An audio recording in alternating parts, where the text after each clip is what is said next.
Assalamu alaikum. The topic that we are going to discuss today is very important in our marriages. It is called as body language. Our non-verbal form of communication, which is as important as the spoken word.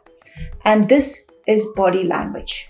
Body language and understanding what it means, your postures, your gestures, means a lot, and it can help you avoid breakdowns in your marriage. Becoming an expert in this topic related to postures, motions, facial expressions can always help you make your marriages more successful. Secondly, it can save you a lot of hurtful feelings. It also helps you enhance your communication. When two people are communicating, you need to understand what they are communicating. So your body parts communicate something to each other. So let's go one by one. Our eyes. Our eyes are said to be the lamps to our soul. Basically, they do so much of communication on our behalf. Making eye contact with a person means a lot. When you do this, it says that you are connected and interested in a conversation. 2. Looking away occasionally when you are talking to a person basically says that you are processing that information. But if you are looking away for a very long time and you have that distant look in your eyes, which means that you are communicating that you are either not interested in that communication or really don't care about this conversation. So my friends, remember the points I'm telling you. But there's one more that you should remember, and that is looking on the ground for a very long time. So say if two people are sitting and they're conversing with each other, but one person puts the eyes on the ground for a longer time, it communicates something. It communicates that there is intimidation, defeat, hurt, or sadness in this relationship. Now, if your eyes are blinking very often, it says something. It says someone is very uncomfortable and you should make a change in that body language of yours. A squinted eye also means a lot. It communicates sympathy. Like for example, if you're visiting somebody and somebody is relating a very sad incident to you and you turn to that person and you say, you know what, I understand. Your eyes become squinted, smaller. It means that you are on a platform of sympathy. More often, it communicates skepticism. So be very careful when you squint your eyes. Eye rolling means sarcastic dismissal. Like many a times you'll see between husbands and wife, the wife or the husband rolls the eye. Now this eye rolling is basically very sarcastic dismissal. This should be avoided at any cost. Now we've talked about eyes. Let's move on to the next important part of our body, and that is the mouth. We all know what does a smile communicate, or what does a frown communicate.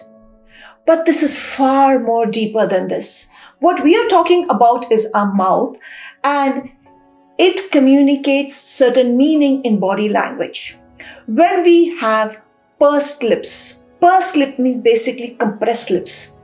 When you have this and you see this in someone, remember, it basically talks about I don't trust you or I don't approve of what you do. Biting a lip. Many a time you'll see people bite their lips. Now this shows anxiousness or worried. Many a times you'll also see people covering their hand with their mouth. Now this has meaning. The hand covers the mouth means that you are hiding your emotions, or it is also a lack of confidence. This was basically covering your eyes and your mouth. Now the most important part of your communication is your hands. Now friends, many times you'll notice when I do actions with hands, it communicates something. And keeping your hands open means I'm open for discussion or you're inviting someone for discussion.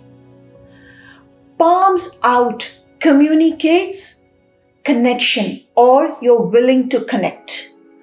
But if the palms are down, it means something else.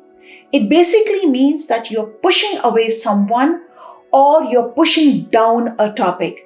So remember, keeping your arms up is a positive posture. Keeping your palms down is negative. The next one we should go for is closing your fist. Never close your fist. And I'm sure you must have guessed, because closing a fist, when you're angry, you close your fist. It also communicates that you are now closed off for communication. Hands play a lot in communication. So there's sometimes exaggerated forms of communication through your hands. Sometimes it communicates excitement. And when your hands communicate excitement, this is an exaggerated emotion. In certain situations, it's very good. But in certain situations, it is not good. Especially when you are in an argument with your spouse or any family member. This means increased tension. So make sure when you are in an argument, do not use exaggerated hand motions. Let's move on to your posture. If you've noticed, I'm going very fast in this because this first topic is very generic, me connecting with you on the topic in a very general way. So let's cover postures. The most powerful way of connecting through a posture is the mirroring. For example, if you're in a discussion with somebody and somebody does this posture, you will see that the other person immediately, if in agreement, will take the same posture. Now, this is mirroring effect, where you take the same posture with the other person. So in body language, this is termed as mirroring. Now, if you're making a business deal, you can understand you're on the right track when somebody else mirrors your posture. If you're with your spouse and he or she mirrors your posture in any way, you should understand that you are on the right track. This is a very positive thing, but you can use it to your advantage. Now, let me give you this with an example. For example, if you find that you are in a disagreement with your wife, okay, you can use it to your advantage by coming up with a positive posture, and she or he will imitate your posture. If she has certain posture and can help you connect with that posture, use it to your advantage to build that relationship with your spouse or your friend. It's very important postures that there are certain negative postures, like for example, slouching. What I mean by slouching, when I stand with you, I am confident.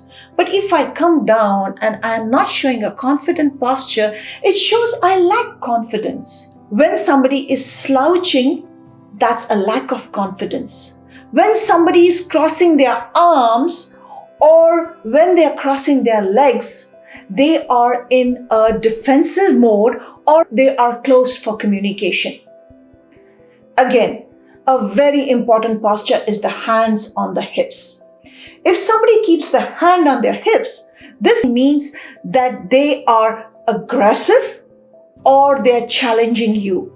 Now, this is a very important posture to remember, because in most of the cultures, hands on the hips, either it's one hand or both the hands, it's basically aggressive or a challenging posture. The next very important thing which we need to understand is the vocal tone that we use. Beware of your volume, up and down, and the pitch. Now, when somebody speaks to you in a very high volume, what does it indicate? It indicates that this person is trying to dominate the situation. Lowering your volume means that this person is trying to calm down the situation. Going to the next point is when somebody goes very low in their volume. This is a different impression by itself. So remember, my friends, if somebody really goes down to a low volume, it's like a mumble. When somebody goes to that volume, it's either dissatisfaction or this person is trying to hide something. Let's talk about the pitch now. Higher the pitch, it basically shows excitement. This person is very excited.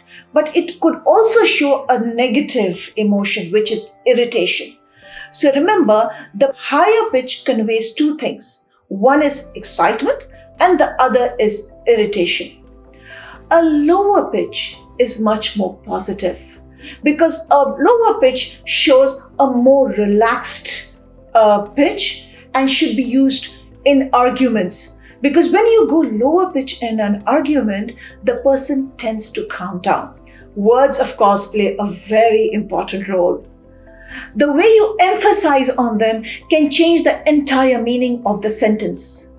So, my friends, I would say use words, but use these words very positively because the emphasis that you place on them will take you to the next level of communication. In conclusion, I would like to say that a lot goes in building healthy relationships with people. Now, to make your communication healthy and build positive relationship, it is very important to have good communication. Physical and emotional intimacy with the person. Respect. These are few of the very positive emotions that will help you in building positive partnerships with your friends or your spouses. Body language may differ from culture to culture or religion to religion. This can be taken up in the next or future topics in discussion. Our Prophet Muhammad sallallahu alaihi wasallam is the greatest example for us to follow of what he did in his life or in his everyday life.